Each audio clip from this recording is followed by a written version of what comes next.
ele quem traiu a esposa o perdoou, quis manter o relacionamento, mas ele não quis e já se declarou para uma quarta mulher. Não apenas isso, ele chegou para a sua congregação e disse à sua congregação que ele estaria disposto a continuar sendo pastor, porque além de músico é pastor, ele estaria disposto a continuar sendo pastor na sua igreja, se a igreja o aceitasse como ele era. Ele estaria disposto, então, a continuar pastoreando aqueles irmãos que o reconhecessem como pastor, independente, irmãos, independente da conduta de vida deste homem.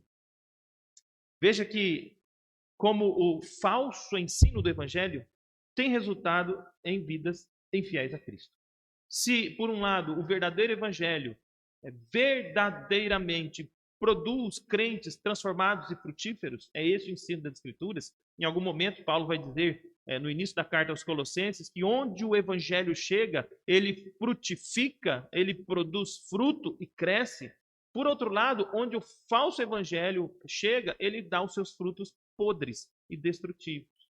Isso, irmãos, nos mostra que mais do que nunca, a igreja do nosso Senhor Jesus Cristo necessita manter-se firme contra todas essas ondas de anti-evangelho na nossa cultura, manter-se firme no seu chamado de proclamar o evangelho de Cristo ao mundo. Precisa manter sempre a igreja de Cristo em seu coração a necessidade da proclamação clara da mensagem de Cristo, tal como o Senhor Jesus nos designou a pregá-la.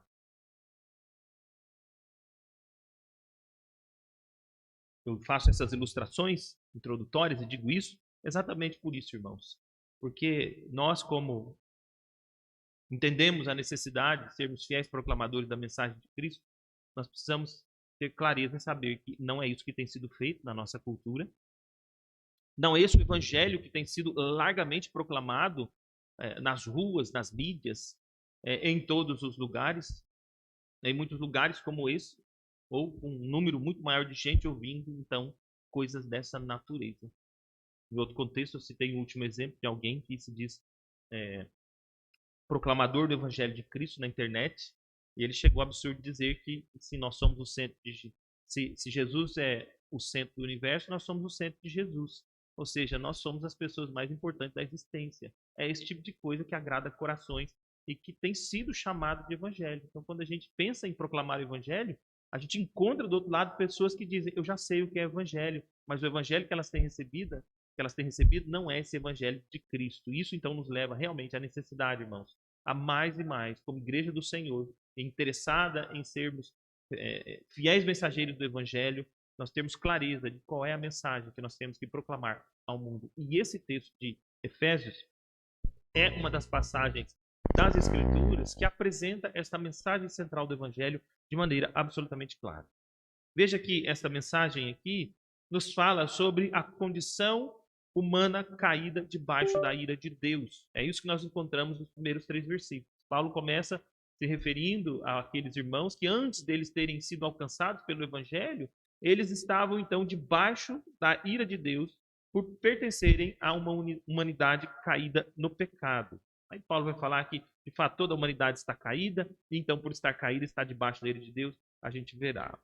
Esse texto também mostra, além de constatar que toda a humanidade está caída debaixo da ira de Deus, ele fala que o único caminho para a redenção de pecadores, assim então, é através de Cristo. Isso está nos versos 4 a 9. E no verso 10, ele apresenta um desdobramento efetivo do verdadeiro evangelho, alcançando corações, e é a necessidade de uma nova vida com Cristo.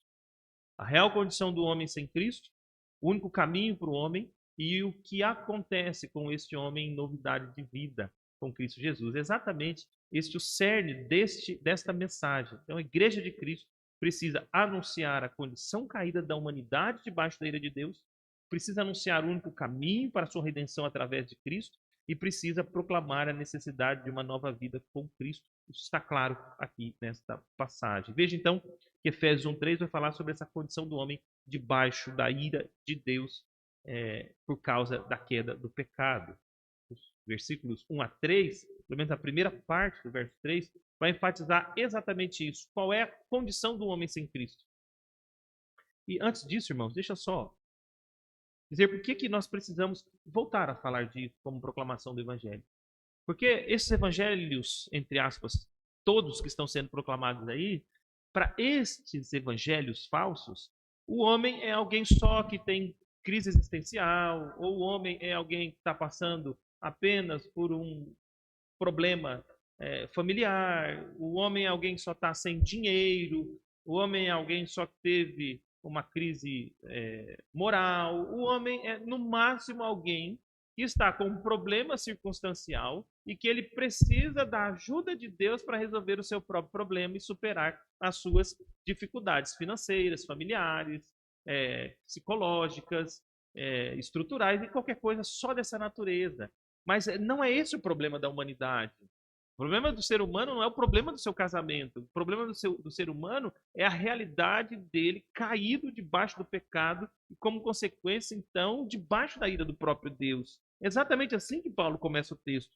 A nossa revista atualizada, a nossa excelente versão revista atualizada, uma das melhores traduções que nós temos, sem dúvida, neste início do verso 3, ela acabou, por uma dificuldade do texto, acabou incluindo aqui uma abertura desse texto de Efésios positiva, dizendo, ele vos deu vida, né? Só que esta frase, ela não se encontra no texto grego, no texto original, foi um esforço do tradutor, já de tentar resolver uma dificuldade que o texto tinha de tradução, e ele já lembrou da graça de Deus aqui. Mas quando nós lemos o texto propriamente, por exemplo, se vocês lerem aí depois uma versão NVI, vocês vão ver que na NVI o texto não começa com ele vos deu vida, porque realmente não está assim no texto grego. O que Paulo está fazendo é, antes de falar da graça de Deus, é mostrar qual é a real necessidade da graça de Deus. Então, o texto propriamente começa tratando sobre a realidade caída do homem debaixo da ira de Deus. Então, é como se ele começasse assim,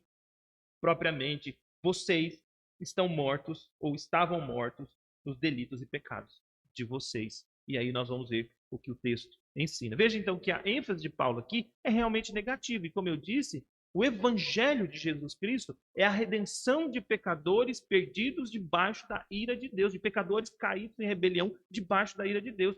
Quando o indivíduo não compreende a sua real condição, ele não vai compreender a sua real necessidade. E aí o evangelho coaching, o evangelho psicologizante, o evangelho do welfare, né, bem-estar, né, social, está aí posto como alternativa para o homem que não entende qual é a sua real necessidade. É por isso que o apóstolo Paulo lembra aqueles irmãos que antes de Cristo os alcançar, a condição deles era essa, como é a condição de toda a humanidade. Se eles quisessem ser uma igreja de fato evangelizadora, proclamadora do evangelho de Cristo, eles precisariam entender qual é a real condição do ser humano a qual eles também estavam. E a condição é de pessoas que estavam mortas em delitos e pecados. Veja só que ele vai falar da condição dos gentios, daqueles que não faziam parte do povo da antiga aliança, dos judeus, versos 1 e 2, e depois ele vai incluir os próprios gentios. Veja aí comigo.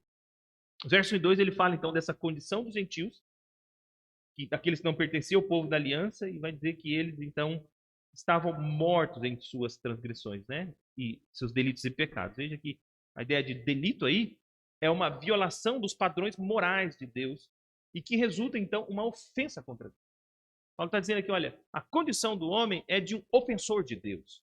Às vezes a gente tem a ideia de pecado, eu estou me referindo a esse evangelicalismo, tem a ideia do pecado como se ele fosse assim, como que um acidente que nos faz mal, né? Alguma coisa que nos danifica. Puxa, não peca não, porque isso não vai ser bom para você. É verdade que o pecado também nos contamina e nos corrompe. No entanto, antes de qualquer coisa, o nosso pecado não é, primeiramente, algo contra nós e nem, primeiramente, algo contra o próximo. Quando Davi diz no Salmo 51, eu pequei somente contra quem? Urias? Israel? A si mesmo? A mulher de Urias? Veja como a fraqueza do evangelicalismo do nosso tempo diz que o pecado é só uma coisa entre nós. É uma coisa que você está se machucando. Pare de se machucar. Deixa esse pecado. Você está se machucando. Está machucando sua esposa, seus irmãos, sua família. É verdade que esse é o efeito danoso. Davi não está negando que ele matou o homem, que ele trouxe uma tragédia para o seu povo, que tudo o que aconteceu, aconteceu. O que ele está dizendo é que, em última instância, o nosso pecado é uma afronta, uma ofensa contra o Senhor nosso Deus. Há um texto lá em Tessalonicenses, onde o apóstolo Paulo exorta a castidade, a pureza moral, e ele diz, porque contra estas coisas o Senhor é vingador. Vingador. Esta é a vontade de Deus, a vossa santificação, que vos abstenhais da prostituição. E que ninguém defraude o corpo do outro, se referindo aí, então, à sexualidade fora do contexto do matrimônio. E diz, porque de todas estas coisas, Deus é o vingador.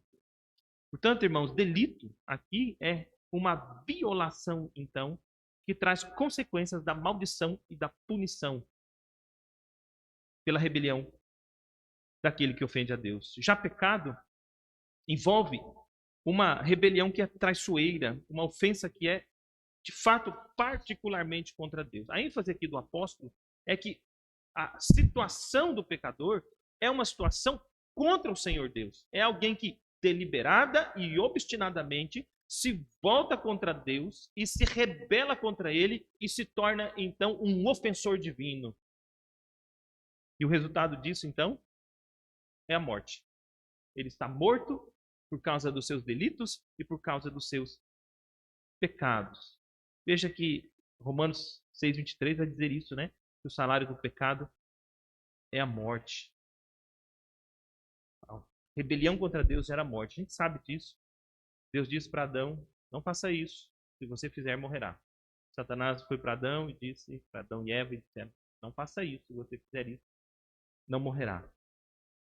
De fato, eles morrem. Morte espiritual seguida de uma evidência material da morte espiritual, que é a morte física, né? Por causa do quê? Por qual motivo? Por terem se voltado obstinadamente contra Deus, ofendido o Senhor. Pessoas, então, que se rebelam contra Deus e isso resulta, então, em morte. E essa é a condição da humanidade. É moribunda, perambulando de delito em delito, de pecado em pecado. E é assim que vive. Vive assim, então, seguindo, então, o curso deste mundo, o caminho deste mundo, né? E também seguindo o príncipe, né, que governa este mundo pecaminoso e perverso, que é o próprio Satanás, descrito aqui como príncipe da potestade, o príncipe do poder do ar, e que continua atuando nos filhos da desobediência. Como Paulo vai dizer aí no verso 2, vocês andavam assim, conforme o curso deste mundo, conforme o príncipe, né, dos poderes do ar, desse espírito que agora está atuando nos filhos da desobediência. Nós temos, por vezes, por causa do risco desta fraqueza, deixar de olhar a humanidade como ela é. Pode ser moralmente bom? Pode ser. Pode ser honesto nos seus negócios? Pode ser. Pode ser íntegro nas suas palavras? Pode ser. Pode cuidar da sua família? Pode. Mas se não tem Cristo, está morto em delitos e pecados por ser um ofensor deliberado contra Deus o Redentor, porque até as suas virtudes são virtudes ofensivas contra Deus, ou na linguagem de Isaías, nas suas melhores obras não passam de trapo de imundícia. Quando nós perdemos a clareza da mensagem do Evangelho, nós começamos a olhar para a moralidade dos ímpios e achar que eles já têm o suficiente. Talvez eles só precisam ir para a igreja agora para começar a adorar a Deus. Não.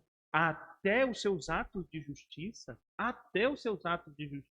são uma ofensa contra Deus, porque eles os praticam não para a glória de Deus, mas para a exaltação de si mesmos.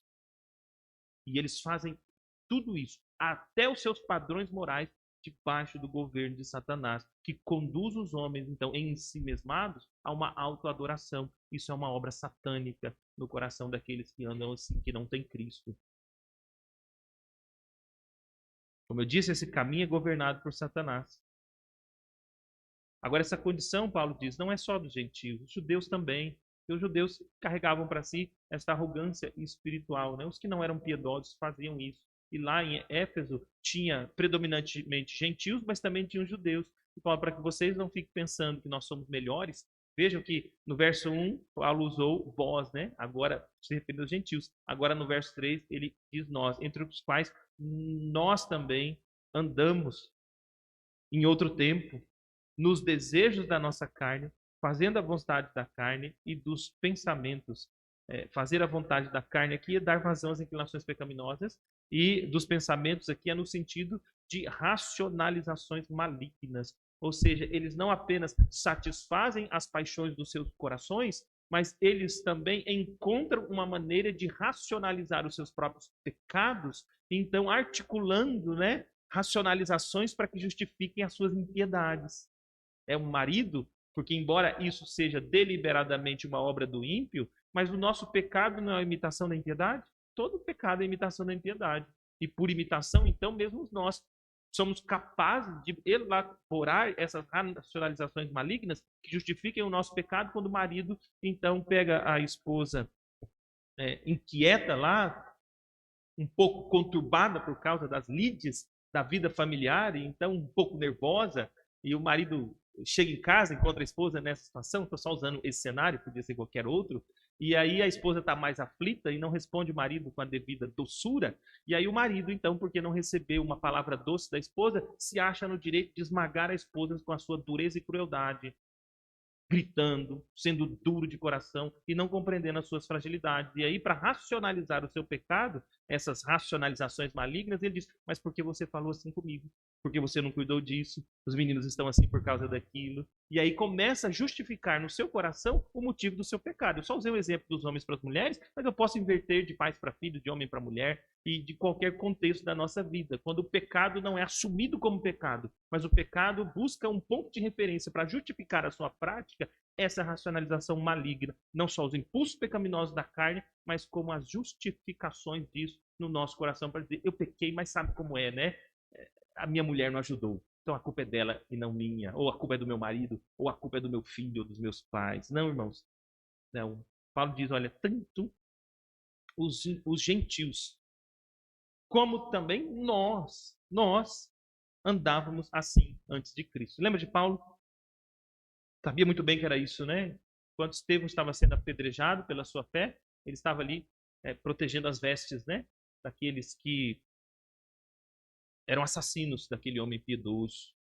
Paulo perseguiu cristãos, né? Então ele sabia exatamente o que era esse caminho perverso, justificado racionalmente, inclusive, pela sua visão de religião, né? De fé. Judeus e gentios, portanto, irmãos, estão no mesmo lugar. Essa é a condição de toda a humanidade. Depois vocês podem, por exemplo, ler a nossa confissão de fé, um capítulo dedicado à queda do homem. E ela vai mostrar exatamente essa gravidade da realidade da queda. Portanto, quando nós pensamos em evangelizar, nós temos que ter esta visão correta de quem é o homem. Como eu disse, mais moralmente interessante que ele seja, amigável que seja, sem Cristo, essa é a condição dele. Alguém que é um ofensor divino e, portanto, está debaixo da sua ira. É assim que o texto termina dizendo no verso 3, e todos, então, todos em Cristo, éramos por natureza filhos da ira, como também todos os demais, ou como toda a humanidade sem Cristo. Como eu disse, portanto, se nós quisermos manter uma proclamação fiel do Evangelho, nós temos que ter uma visão correta do campo que o Senhor nos envia, a visão correta daqueles a quem queremos proclamar. Eles são ofensores de Deus por causa dos seus pecados. Como eu disse, para que isso fique claro, até mesmo a sua alta moralidade é pecaminosa diante de Deus, não porque em si o que ele age, a maneira como ele age é pecaminosa, pode ser moralmente correta, mas pelas motivações do seu coração de ser moralmente correto. É um ofensor divino, então está debaixo da ira de Deus, seguindo o curso de Satanás. E o que ele precisa, então, é reconhecer essa condição para que ele entenda a necessidade do Evangelho. É por isso que, então, depois de Paulo dizer isso, irmãos, trazer à luz essa situação terrível, ele vai nos mostrar aqui qual é o único caminho para o homem, que é a redenção em Cristo Jesus. Mas preste atenção, antes de Paulo dizer Jesus te ama, porque em muitos contextos, irmãos, lamentavelmente, pregar o evangelho se tornou dizer isso: Jesus te ama, né? Jesus tem um plano para você, Jesus te ama. Esse se tornou assim: Jesus pode resolver os seus problemas, e é isso. resolver os problemas, né? Tem as várias facetas disso aí no evangelicalismo. Paulo diz: deixa eu te mostrar qual é o problema. O seu problema é esse. É um problema diante de Deus irreconciliável por você mesmo. Não há absolutamente nada que você possa fazer para resolver esse drama moral seu diante de Deus. Primeiro, porque não é você quem resolve. Primeiro, que esse é um problema que está construído, estabelecido diante de Deus. Outra coisa equivocada que as pessoas pensam, elas pensam que o problema do ser humano é que o ser humano está de mal com Deus, né? E aí a gente diz, olha, para de ficar com raiva de Deus, né? Se volta para Deus. Irmãos, as escrituras nos ensinam que o problema do ser humano não é ele. O pior problema do ser humano não é ele estar com raiva de Deus, é Deus estar com raiva dele. Porque o que as escrituras ensinam? Que o homem, por causa da sua rebelião obstinada, está debaixo do quê? Da ira de Deus. É Deus que está irado com o homem, não é o homem que está birrado com Deus. Eu não sei se vocês conhecem essa expressão aqui, está fazendo birra diante de Deus. O problema não é isso, é a ira de Deus que está debaixo desse homem, e é exatamente isso que o apóstolo Paulo apresenta aqui. Portanto, falar da graça redentora de Cristo para o homem é falar para um homem que necessita ser tirado debaixo da ira de Deus por causa da sua rebelião obstinada dos seus pecados. Suas afrontas contra Deus que causou a ira de Deus, portanto, a condenação do pecador. Só para este homem é que o evangelho faz sentido. E é por isso que Paulo, então, agora, depois de fazer essa descrição correta de quem é o ser humano rebelde debaixo da ira de Deus, é que ele vai falar da graça do evangelho. É por isso que, a partir do verso 4, nós veremos aí, né? Mas Deus, então, sendo rico em misericórdia, por causa do grande amor com que nos amou, estando então nós mortos dos nossos delitos de pecado, ele nos deu vida juntamente com Cristo. Então, pela graça, nós somos salvos. Veja que esse mas de Deus aí enfatiza absolutamente essa mudança de direção que o homem pode experimentar. Experimentar a graça de um Deus ofendido, mas que é rico em misericórdia. E como nós veremos no texto, cuja ira satisfeita se tornou por causa da obra de Cristo. E não porque o homem simplesmente quis se voltar para ele, mas por causa da obra redentora de Cristo na cruz do Calvário por esse pecador. Esse Deus é rico em misericórdia. Esse Deus é aquele que nos trouxe redenção, tendo nos amado por causa do grande amor com que ele nos amou. Chega um momento na história do povo de Israel que Deus vai dizer assim: eu não escolhi vocês porque vocês eram gente importante, significativa. Eu escolhi vocês, sabe por quê? Porque vocês eram gente pequena e insignificante. Mas sabe por que eu escolhi vocês? Porque eu amei vocês. Por que Deus nos amou, irmãos? Qual a resposta que nós podemos dar a isso? Porque ele quis nos amar. Nada absolutamente em nós, sabe aquilo, né, de chamar a atenção de Deus para nós, né? Isso foi até musicalizado, né? Chamar a atenção de Deus para nós.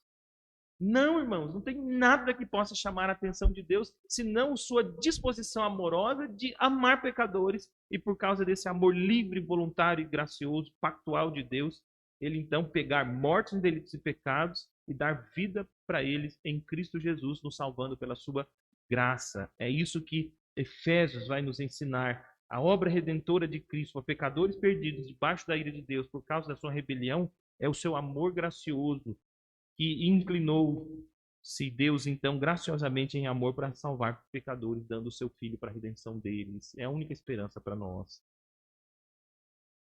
De fato, irmãos, nós estávamos assim mortos, mas assim mortos, Deus nos alcançou pelo seu amor, ele nos deu vida e pela sua graça estamos salvos. Nossa confissão de fé vai dizer que, segundo o beneplácito eterno e imutável de Deus, propósito de Deus, segundo o santo conselho e a boa vontade dele, antes que fosse o mundo criado, Deus escolheu em Cristo para a glória eterna homens que são predestinados para a vida, para o louvor da sua gloriosa graça. Ele os escolheu de sua mera e livre graça e amor, e não por provisão de fé, ou de boas obras, ou de perseverança nelas, ou de qualquer outra coisa na criatura que a isso move como condição ou causa. Nada, absolutamente nada, nos faz merecedores da graça de Deus, senão o seu livre amor que veio ao encontro de pecadores para redimi-los em Cristo. Então ele decide enviar um Redentor para os seus eleitos, para ser sacrificado no seu lugar. E ele decide enviar o seu Espírito pela pregação do Evangelho, alcançar pecadores. trazê-los à vida, dar-lhes fé para crer em Cristo, ressuscitá-los dos mortos e reconciliá-los com Deus pelo mérito de Cristo. Outra coisa equivocada, tão comum no nosso evangelicalismo, é a ideia de que é a nossa fé que nos salva. Basta ter fé, as pessoas dizem, né? Exatamente isso. Esse nome disso é fideísmo. As pessoas confundem isso e acham que aquilo que nos redime do nosso pecado é a nossa fé. A nossa fé não foi crucificada na cruz para receber a ira de Deus. A nossa fé não tem poder redentor. Não foi a nossa fé que nos salvou, nós não somos autossalvadores de nós por confiança. O que nos deu salvação foi a obra do Cristo crucificado na cruz do Calvário. Foi lá que a ira de Deus foi derramada, nele, no Filho eterno de Deus que se encarnou, assumiu a nossa condição humana e como nosso representante pactual, mediador, ele sofreu a ira de Deus das nossas ofensas e afrontas e da nossa condenação. Um teólogo do período da Reforma diz que o inferno subiu a cruz, no sentido de que todo o pecado nosso foi imputado sobre o nosso Redentor, todo o pecado que nós passaríamos a eternidade no inferno, pagando por ele, este pecado foi tomado e posto sobre Cristo, a ira de Deus se manifestou sobre ele, ao ponto do Filho amado de Deus ser abandonado pelo Pai, para receber a sua ira em nosso lugar. Como é que a minha fé pode me salvar de tão grande ira? Não pode. Qual é o papel da minha fé, irmãos? Nas Escrituras, a fé é a apropriação desta obra bendita que foi feita fora de mim. Eu sou salvo pela graça mediante a fé. Então nós não podemos ser fideístas. Nós não podemos pregar fideísmo. Nós temos que dizer que a única satisfação para a ira de Deus não somos nós, nada em nós, mas aquilo que Cristo fez. Qual é o papel da nossa fé? São mãos vazias, absolutamente vazias, como de um mendigo, para dizer: Senhor, eu quero esta graça. E esta própria fé que nós recebemos, irmãos, o texto é claro em dizer que nem nossa era.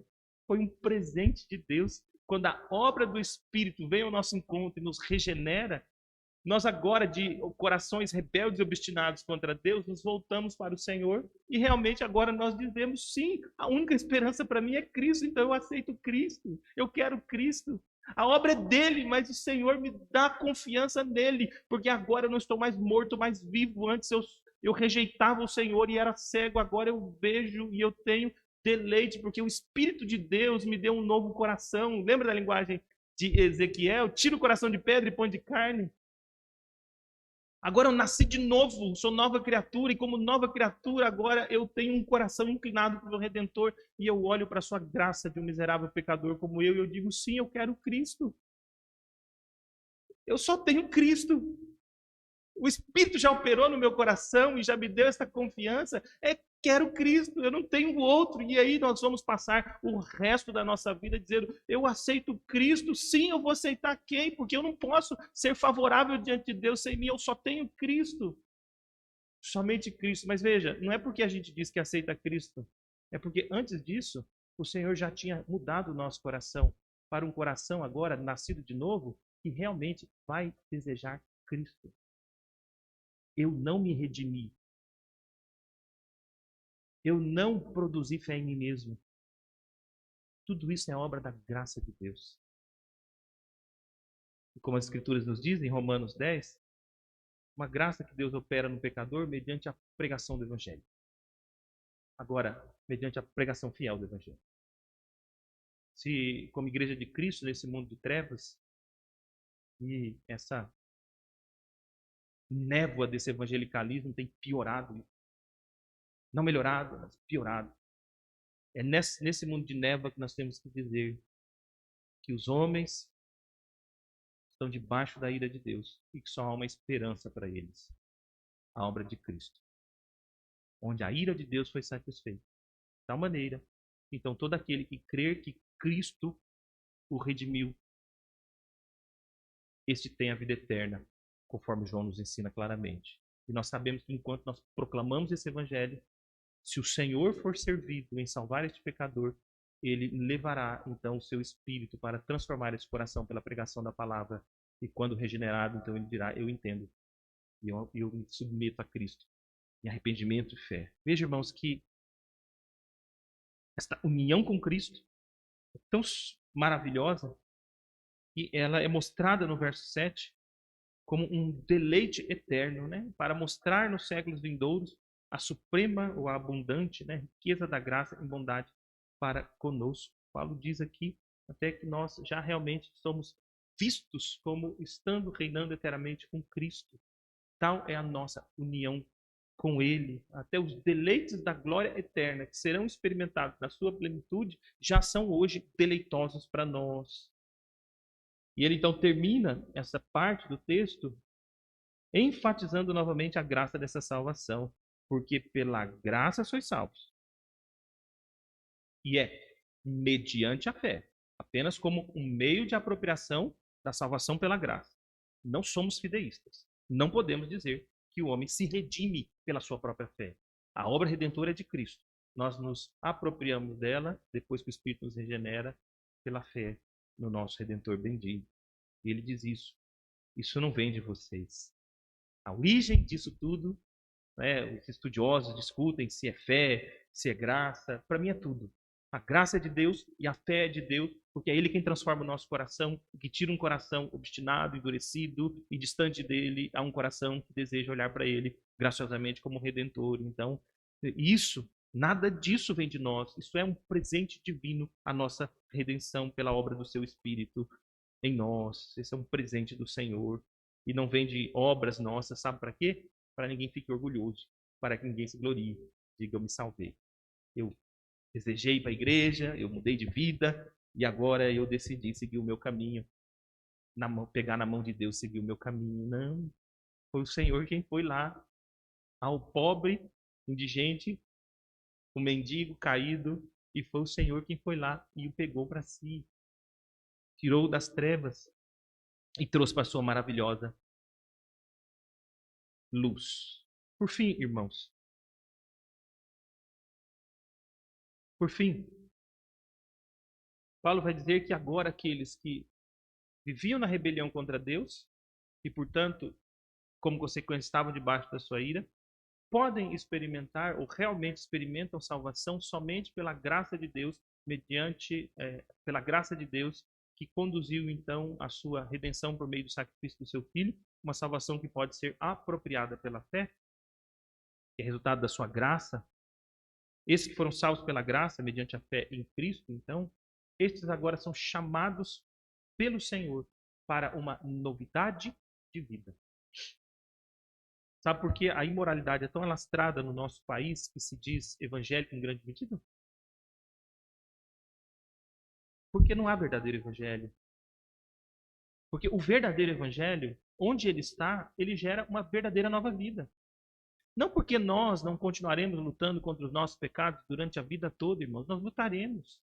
Dia a dia nós estamos sendo transformados em glória. A obra do Senhor começou e ela continuará na nossa vida. Nós estamos continuamente sendo conformados à imagem de Cristo. A santificação é sim uma obra progressiva. O amadurecer do fruto do Espírito em nós, se quisermos usar essa linguagem de Gálatas, é um processo na nossa jornada e dia a dia nós vamos triunfando sobre o pecado, aprendendo que aquilo é pecado, e aí renunciando, lutando, vencendo e crescendo em piedade. No entanto, esta mudança é uma mudança que tem que ser real e evidente, porque o Senhor nos redimiu das trevas, do caminho da obstinação e do distanciamento do Senhor para uma nova vida com Cristo. Nós somos agora novas criaturas, nascidos de novo, regenerados pelo Espírito, reconciliados com Deus. Agora nós temos um novo Pai, trazido para a casa do Pai. Eu não sei se isso é sensível para algum de vocês, mas pense numa criança no orfanato, e no orfanato péssimo, onde ela tinha que brigar para ela conseguir o seu pão, onde ela tinha que se proteger para não ser agredida, e ela cresceu vivendo daquele jeito. Agora ela foi adotada por uma família graciosa. Ela é trazida para a casa dessa família, agora ela não precisa mais brigar por comida, porque tem para todo mundo. Agora ela não deve mais falar palavrões, porque nessa casa não se fala palavrões. Agora ela não manda mais para conseguir no grito, agora ela pede, e pede com educação. Agora ela não precisa mais agredir ninguém para se defender, porque quando ela é ofendida, ela pode buscar recurso nos seus pais, que tratarão de fazer justiça diante das necessidades dela. Só que essa criança não vai mudar do dia para a noite quando sai de lá para esta casa. Agora ela vai ter que aprender dia a dia. E é assim conosco, amados irmãos. Nós somos tirados do império das trevas e trazidos para a casa do Pai eterno. Somos família e povo de Deus para uma nova vida com Cristo. Isso está aí no verso 10. Porque Paulo vai dizer agora que nós não somos salvos pelas boas obras, mas para elas. Veja que nós fomos feitos aí então, somos feitura dele, ou produto do labor divino, né? Nós somos criados ou modelados em Cristo Jesus. Para quê? Para as boas obras. E boas obras, irmãos, as boas obras que Deus preparou então de antemão, né, para que começássemos a andar nelas, esse é o sentido mais exato. A partir de agora, nós começaremos um novo estilo de vida. Esta boas obras aqui não é meramente caridade. Nós não temos uma visão de boas obras romanista nem espírita. Boas obras para o cristão é uma vida conduzida da boa maneira conforme o Senhor estabeleceu na sua palavra. Caridade para nós é só um aspecto das boas obras e não o todo dela. Boas obras, andar. Veja que o texto não fala fazer boas obras, né? Mas fala andar nelas, não é isso? Caridade a gente faz.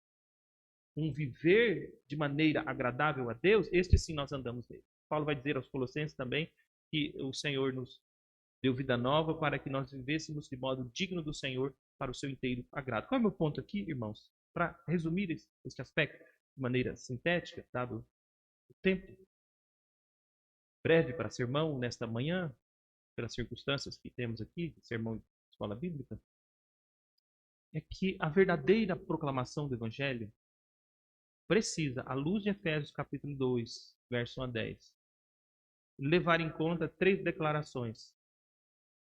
A real condição do pecador,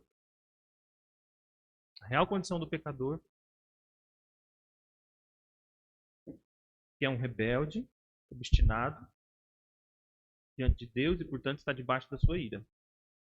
Nós precisamos realmente dizer, anunciar a esperança para esse pecador, que é a graça da redenção que há em Cristo e que é apropriada pela fé. É uma aceitação pela fé da obra redentora de Cristo.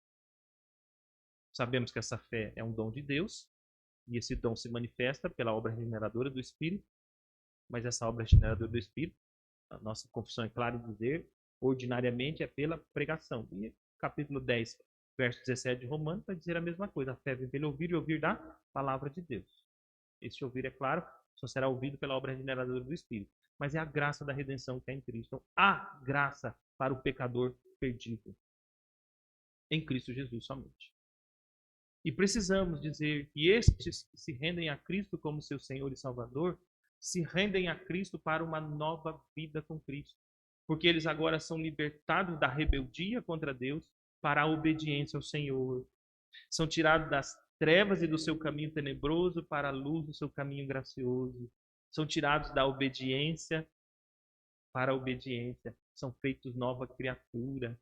E neles está sendo formada a imagem de Cristo. E eles são chamados agora para uma vida de santidade. Não para obter redenção, porque essa é só pela obra de Cristo, recebida pela fé. Mas para desfrutar e glorificar o seu Redentor, experimentando o caminho gracioso da vida na presença de Cristo. Eu termino com uma ilustração sobre esse ponto último, fundamental. Quando Deus entregou os 10 mandamentos para o povo, Ele não os entregou para que, se eles obedecessem aqueles mandamentos, eles seriam libertados do Egito. A gente lê os 10 mandamentos, mas muitas vezes não lê o prólogo dele, né? Eu sou o Senhor que libertei vocês. Eu redimi vocês. Agora que vocês foram libertados das trevas, aqui está o caminho gracioso da vida para aqueles que foram libertos. Sabe por que a fraqueza moral do evangelicalismo é tão alastrada, danosamente alastrada? Por causa da falta do reconhecimento do verdadeiro evangelho, da real condição do homem, do único caminho para esse homem e da necessária transformação de vida pela graça no caminho do evangelho. Portanto, irmãos, como verdadeiros proclamadores do Evangelho de Cristo que nós somos. A Igreja do Senhor foi vocacionada por Deus para esta missão. Nós precisamos pregar neste mundo um Evangelho fiel. E não apenas pregá-lo, vivê-lo. Reconhecendo diariamente que nós somos realmente pecadores, reconhecendo a graça contínua do Senhor em nos sustentar pela obra única de Cristo, não pelas nossas obras de justiça, e também que nós precisamos, dia a dia, crescer em santidade de vida, porque foi para isso que Cristo nos redimiu. A boa notícia, irmãos, é que de fato essa graça nos alcançou. E de fato essa graça está operando em nós, nos conformando à imagem do seu Filho.